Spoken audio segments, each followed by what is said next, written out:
इस मुकुंद का कद रोज बढ़ता ही जा रहा है। कुछ धन देके इसे चुप करवा देते हैं, पर इसके पीछे जो जुलूस है उसका क्या। Thank you. चैनल और मीडिया वाले उसे क्रांति का पैगंबर बताने लगे हैं, और दूसरी तरफ क्लेम का पैसा हिमालय जितना ऊंचा हो गया। हिमालय भागना पड़ेगा।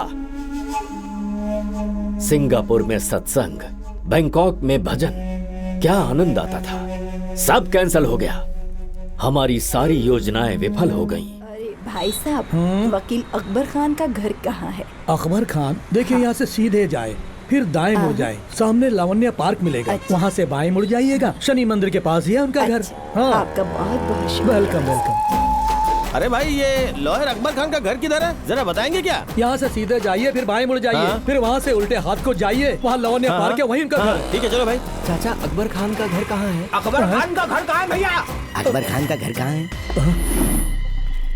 150 चिट्ठियां, अनगिनत कॉल्स, दूर दूर से आए हुए ये क्लाइंट्स सब एक नाव में सवार हैं। सब तुमसे उम्मीद लगाकर बैठे हुए हैं। बेटा, आज से 3 साल पहले भूकंप की वजह से हमारा घर टूट गया। उसमें मेरा बेटा, बहू, पोती सब मारे गए। अब यही मेरा सहारा है। इसके हार्ट के ऑपरेशन के लिए इंश्योरेंस का पैसा मिल जाए तो बड़ी मेहरबानी होगी आपकी।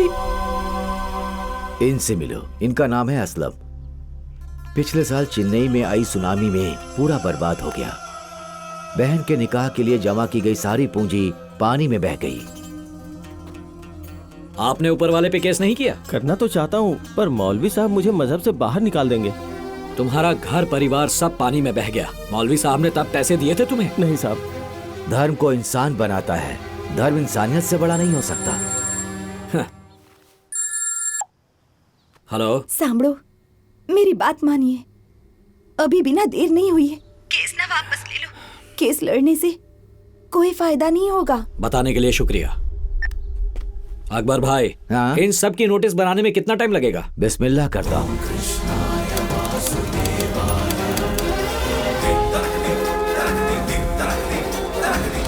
पहले 1 करोड़ का केस था और अब 500 करोड़ का केस हो गया। कौन देगा इतना पैसा? ऊपर वाला है, ये प्रूफ करने दो बस, फिर ऊपर वाला ही आके पैसे देगा। मेरा बस एक ही धर्म है, वो है पैसा, समझ गया? ये सब महज एक पब्लिसिटी स्टंट है और कुछ नहीं। केस शुरू होने से पहले ही खत्म हो जाएगा। मुकुंद, तुम्हारी शिकायत तुम्हारे भगवान से जितना चाहे मुकदमा चलाओ, हमारे अल्लाह को इन सब से दूर रखो। Silence, silence. इस मामले में मैं खामोश नहीं बैठूंगा। मौलवी साहब, किस धर्म के किस भगवान ने भूकंप किया और किसने सुनामी की, हमें क्या पता? ये तो आपका डिपार्टमेंट है ना। कृपा करके आप खुद उनसे बात करके ये तय कर लीजिए कि किसने क्या किया है। पता चलते ही मैं उनसे पैसा वसूल कर लूंगा। हमारे ईश्वर, हमारे भगवान अनर्थ नहीं करेंगे। वो जगत रक्षक हैं, संसार के पालक। My God will not do such a thing. He loves his children. ओहो, तो आपके भगवान ने नहीं किया, इनके भगवान ने भी नहीं किया, तो क्या ये इनके भगवान ने किया है? हाँ, हमारा अल्लाह लोगों के साथ गलत नहीं करता है। या अल्लाह इस बददिमाग को माफ कर। अल्लाह खामोश नहीं रहेगा। अरे भाई, मुझे आप लोगों के भगवान से क्या लेना देना? ये तो आप लोगों का कंफ्यूजन है। आप आपस में निपटाइए, मुझे मेरे पैसे दे दीजिए, केस खत्म। आप सब अपनी जगह पर बैठिए। इस केस को स्टडी करने के लिए कोर्ट को अभी और समय चाहिए। इस केस के खत्म होने तक केस से जुड़े सभी लोग देश से बाहर नहीं जा सकते। The court is adjourned. Shri Mukund जिंदाबाद, श्री मुकुंद जिंदाबाद, श्री मुकुंद जिंदाबाद, श्री मुकुंद जिंदाबाद, श्री मुकुंद जिंदाबाद, श्री मुकुंद जिंदाबाद, श्री मुकुंद जिंदाबाद, श्री मुकुंद जिंदाबाद, श्री मुकुंद जिंदाबाद, श्री मुकुंद जिंदाबाद, श्री मुकुंद जिंदाबाद, श्री मुकुंद जिंदाबाद, श्री मुकुंद जिंदाबाद, श्री मुकुंद जिंदाबाद, श्री मुकुंद जिंदाबाद, श्री मुकुंद जिंदाबाद, श्री मुकुंद जिंदाबाद।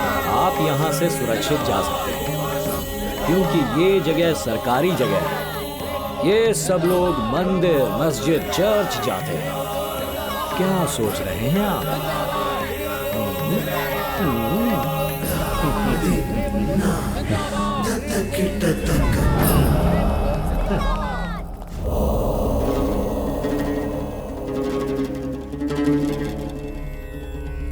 क्या मंथन चल रहा है आपके मन में? पानी सिर से ऊपर निकलने लगा है। आश्रम के अनैतिक कार्य बंद करो, वरना सबको हानि होगी। अब मेरी बात सुनिए, धर्म के नाम पर आपके लिए एक पैसा कमाना मुश्किल हो जाएगा। Thank you. बात की गंभीरता को नहीं समझ रहे हैं आप। Thank you.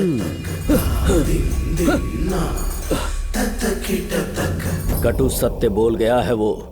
इस मुकुंद का कद रोज बढ़ता ही जा रहा है। कुछ धन देके इसे चुप करवा देते हैं, पर इसके पीछे जो जुलूस है उसका क्या? Thank you. चैनल और मीडिया वाले उसे क्रांति का पैगंबर बताने लगे हैं, और दूसरी तरफ क्लेम का पैसा हिमालय जितना ऊंचा हो गया। हिमालय भागना पड़ेगा। सिंगापुर में सत्संग, बैंकॉक में भजन, क्या आनंद आता था, सब कैंसिल हो गया। हमारी सारी योजनाएं विफल हो गईं। सुनिए, 4 बेवकूफों को पकड़ के उनका ब्रेन वॉश करने के लिए यह आश्रम नहीं है, यह कोर्ट है। अगर आपको सही लगे तो पब्लिक की सहानुभूति पाने के लिए मेरे पास एक मस्त आइडिया है। एक ही बार में वो चारों खाने चित हो जाएगा। ईश्वर ने हमें सब कुछ दिया है, हवा, पानी। उसके लिए उसके बदले उन्होंने कभी सर्विस टैक्स मांगा है? नहीं, कभी नहीं। जीएसटी मांगा है? नहीं, कभी नहीं। लेकिन आज अपने भगवान को एक मूर्ख नीच प्राणी अदालत में बुलवाना चाहता है। ऐसे में हमें चुप रहना चाहिए? नहीं। ये धर्म युद्ध है, एक नया महाभारत है। ये सत्य और असत्य के बीच का द्वंद्व है। हम सबके परम पूज्य धर्म गुरु श्री श्री सिद्धेश्वर महाराज,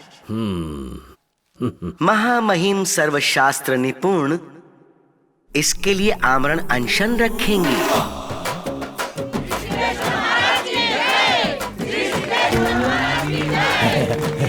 ये उपवास नहीं, एक तपस्या है। प्राण त्यागने तक ये सिर्फ तुलसी पानी पिएंगे। महान है। बोलिए सिद्धेश्वर महाराज की, सिद्धेश्वर महाराज की, सिद्धेश्वर महाराज की। सिद्धेश्वर महाराज जी को अनशन करते हुए इस सत्याग्रह के 2 दिन पूरे हो चुके हैं। देश भर के लोग सिद्धेश्वर महाराज की विजय के लिए प्रार्थना कर रहे हैं। वहीं दूसरी ओर मुकुंद जी मीडिया के सामने आने से इनकार कर रहे हैं। इन्होंने जल भी ग्रहण नहीं किया है, अपने ध्यान में लीन है, हर क्षण राम नाम का जप कर रहे हैं। हरे राम, हरे राम, हरे राम, हरे राम, हरे हरे, हरे कृष्णा, हरे कृष्णा, कृष्णा कृष्णा, हरे हरे। हरे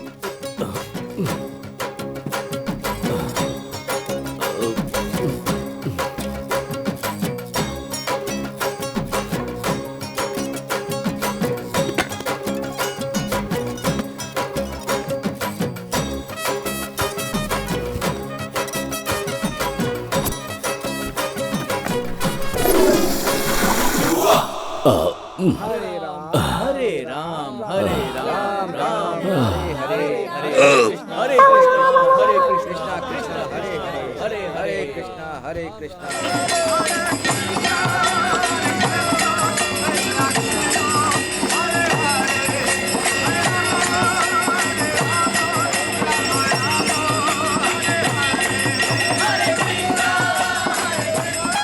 आज मैं ये उपवास तोड़ने वाला हूँ। परंतु क्यों? सब लोग खाने के बाद टॉयलेट जाते हैं, पर मैं खाना खाने के लिए टॉयलेट जाता हूँ। इतनी बदबूदार जगह है, खाना गले से उतरता ही नहीं। सब्र का फल हमेशा मीठा होता है। महाराज कहीं जीवन भर उपवास ना करना पड़ जाए। सारा मैदान, पूरा पांडाल सूना पड़ा है। कौवे बोल रहे हैं यहाँ। बस टेंट वाला और माइक वाले यहाँ सो रहे हैं, पेमेंट का वेट कर रहे हैं शायद। ए हट! स्वामी जी, एक बात ध्यान से सुनिए। मुकुंद नाम के इस तूफान को रोक लीजिए, वरना आपके आश्रम में भी कौवे बोलेंगे। इस देश के हर देव स्थल का गुरु मैं हूँ और कोई मुझे छू भी नहीं सकता। कोर्ट में सारे केसेस मंजूर हो चुके हैं। आज की सुनवाई में पता चलेगा कि मुकुंद के केस का क्या होता है। हाँ सिद्धेश्वर स्वामी जी, आपका जो मंदिर है वो कितने एकड़ का है? 32 एकड़ में। उसमें भगवानों के 300 छोटे बड़े मंदिर हैं। भगवान का शॉपिंग कॉम्प्लेक्स भी शुरू कर दिया। साइलेंस। उसमें कुल मिलाकर 167 पुजारी हैं। अच्छा, आपके मंदिर के बाहर जितने भिखारी बैठते हैं आप जानते हैं उन्हें? क्या? वहाँ कुल 332 मंदिर हैं और 167 पुजारी है। सबके पास जॉब है और वहाँ से रोज आपका गुजरना होता है, पर वहाँ बैठे भिखारियों पर आपकी नजर कभी नहीं गई। योर ऑनर, उस मंदिर के बाहर बहुत सारे भिखारी बैठते हैं। उसमें कमजोर बुजुर्ग और छोटे छोटे बच्चे भी हैं। वहाँ चाहे तेज धूप हो या कड़ी बारिश हो, मंदिरों के अंदर उन भिखारियों को कभी प्रवेश नहीं मिलता। रुकिए, आप नाराज मत होइए। ये सिर्फ मेरी बात नहीं है, आपके मंदिर में रहने वाले पंडित भी यही कहते हैं। आपके पंडित ने एक और बात कही है, जानना चाहते हैं आप? योर ऑनर, मुकुंद ने केस किया है और वो ना जीते इसलिए हर सोमवार को 1 लोटा दूध लेकर मंदिर में आने के लिए लोगों से कहा है। मैं भी 1 लोटा दूध लेकर वहाँ पहुँच गया। वहाँ बहुत बड़ी कतार थी। दरवाजे के बाहर सब लोटा लेकर खड़े थे। अंदर जा रहे थे, बाहर आ रहे थे और दूध खाली हो जाता था। ओहो, तब मैंने सोचा अंदर कोई बैठकर दूध पी रहा है। जब मैंने मंदिर के अंदर जाकर देखा तो वहाँ कोई भी दूध नहीं पी रहा था, सिर्फ एक बड़ा सा पत्थर रखा था। क्या कहा? वो पत्थर नहीं है, उसे काल स्वरूप, रुद्र स्वरूप, शिवलिंग कहते हैं मूर्ख। माफ करना स्वामी जी, वो शिवलिंग है, लेकिन है तो पत्थर ही। योर ऑनर, उस शिवलिंग पर सब दूध डाल रहे थे। वो दूध कहाँ जा रहा था? मुझे लगा कोई दूध पी रहा है, पर वहाँ एक बहुत बड़ा गड्ढा है, दूध वहाँ बह रहा था और वहाँ एक बड़ा सा नाला था जिसमें वो सारा दूध बहकर जा रहा था। Water waste. और नजदीक में एक भिखारन थी अपनी बच्ची के साथ। वो बच्ची दूध के लिए रो रही थी, पर उसे वो नहीं मिल रहा था क्योंकि सारा दूध गड्ढे में बह रहा था। तब मेरे लोटे का दूध मैंने उस बच्ची को दे दिया। तब उसकी माँ ने मुझे क्या कहा आप जानते हैं योर ऑनर? उसने मुझसे कहा कि भगवान तुम्हें हमेशा खुश रखे। ये सारे भक्त जो हैं, बस पुण्य की लालच में अपने स्वार्थ के लिए एक पत्थर पर दूध डालते हैं। यही दूध किसी भूखे बच्चे को पिला दिया तो इस देश में कभी कोई बच्चा भूखा नहीं मरेगा योर ऑनर। यही सच है।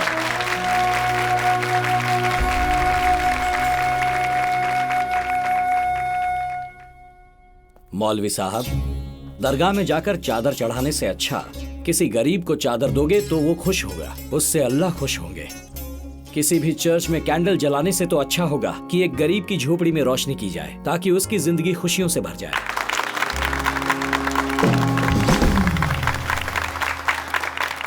हेलो। क्या आप भगवान पे भरोसा करते हैं? मैं तो खुद ही कृष्ण हूँ। ऐसा क्या? मैं कौन हूँ जानते हो? मैं शैतान हूँ। मुकुंद, आरती, प्रार्थना, हार, चादर, मोमबत्ती, दूध, ये सब पूजा की रीतियां हैं, धर्म के स्वरूप हैं। तुम नहीं समझ पाओगे। तुम अधम और अधर्मी हो। ना इस जन्म में ना अगले जन्म में तुम्हें मुक्ति नहीं मिलेगी। ओहो, आपको तो मुक्ति मिली है ना, आप तो सब जानते हैं। ये संप्रदाय लोगों को लूटते हैं, आप तो ये सब रोक सकते थे ना। हर शनिवार को हनुमान जी को तेल चढ़ाकर वेस्ट करते हैं, ये आप रोक सकते हैं। मंदिर में जो चिल्लर डालते हैं उसे रोक लिया जाए तो देश की चिल्लर की प्रॉब्लम सॉल्व हो जाएगी। मुकुंद ने सटीक बात कही है, एक अच्छा विचार है। साईं बाबा ने ईश्वर के लिए उन्होंने अपना जीवन अर्पित कर दिया। दीप जलाने के लिए गली गली घूमे, उसके बाद भी उन्हें एक बूंद तेल नहीं मिला तो उस महापुरुष ने पानी से दिए जलाए। ऐसे महान महापुरुष थे साईं बाबा। लेकिन सालों बाद करोड़ों रुपए खर्च करके उनके लिए सोने का सिंहासन बनाया, लाखों रुपया खर्च करके मुकुट बनाया गया। क्या ये सब साईं बाबा की इच्छा से हुआ? इतने पैसों को अगर गरीबों में बांटा जाता तो वो खुश होते। स्वामी जी आप ही बताइए, सब लोग भगवान की श्रद्धा से पूजा करते हैं तभी तो भगवान उन सब पर कृपा करते हैं ना। हाँ। तो आप ही बताइए, भगवान के दर्शन के लिए लाखों करोड़ों की भीड़ आती है, उस भगदड़ में जब लोग मर जाते हैं तो उसका जिम्मेदार कौन होगा?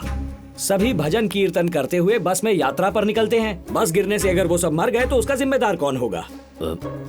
सभी गाड़ी में भगवान की मूर्ति या तस्वीर होती है, फिर भी उस गाड़ी का एक्सीडेंट हो जाता है, लोग मर जाते हैं, उसका जिम्मेदार कौन होगा? और अगर वो मरकर ऊपर चले जाएं तो मोक्ष मिल गया ऐसा आप कहते हैं ना, लेकिन उनके हाथ पैर टूट जाए तो उसे बदनसीबी कहते हैं। इनके इस बात पर मुझे सख्त ऐतराज है माय लॉर्ड। मिस्टर मुकुंद पहले दिन से ही एक ही बात को रिसाइकल करके पेश कर रहे हैं। अच्छाई और बुराई पर बहस करने के लिए ये कोई टीवी चैनल नहीं है, ये कोर्ट है। यहाँ आपको प्रूफ चाहिए, कोई रिटन डॉक्यूमेंट है तो अदालत को दिखाइए। इंश्योरेंस पेपर्स पर आपने ही सिग्नेचर किए हुए हैं और इसीलिए इंश्योरेंस कंपनी से पैसे मांगने का आपको कोई हक नहीं है। मेरा एक प्रश्न है, कल को कंपनी पेपर्स पर इसे एक्ट ऑफ जज लिख देते तो क्या भूकंप आ जाने के बाद जज साहब कोर्ट में आके आपको इंश्योरेंस के पैसे दे देते? क्या नहीं ना? वैसे ही अगर कंपनी ने इसे एक्ट ऑफ गॉड कहा है तो भगवान को भी यहाँ आकर पैसे देने की जरूरत नहीं है।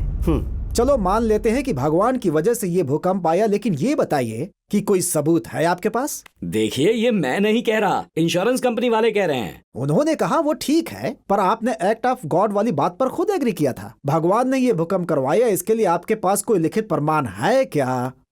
कोर्ट को लिखित सबूत चाहिए माय लॉर्ड। मिस्टर मुकुंद, आपकी बातों से और आपकी दलीलों से लोगों को फायदा होगा, लेकिन कोर्ट में ये साबित करने के लिए कोई एविडेंस या सबूत है क्या? कोर्ट को सबूत की जरूरत है। ऐसा तो मेरे पास कुछ नहीं है जज साहब। ऐसी स्थिति में ये न्यायालय आपको 1 महीने की मोहलत देती है। इस दौरान आप सबूत नहीं ला पाए तो मुझे डर है कि आपका ये केस निरस्त हो जाएगा और बाकी केस भी।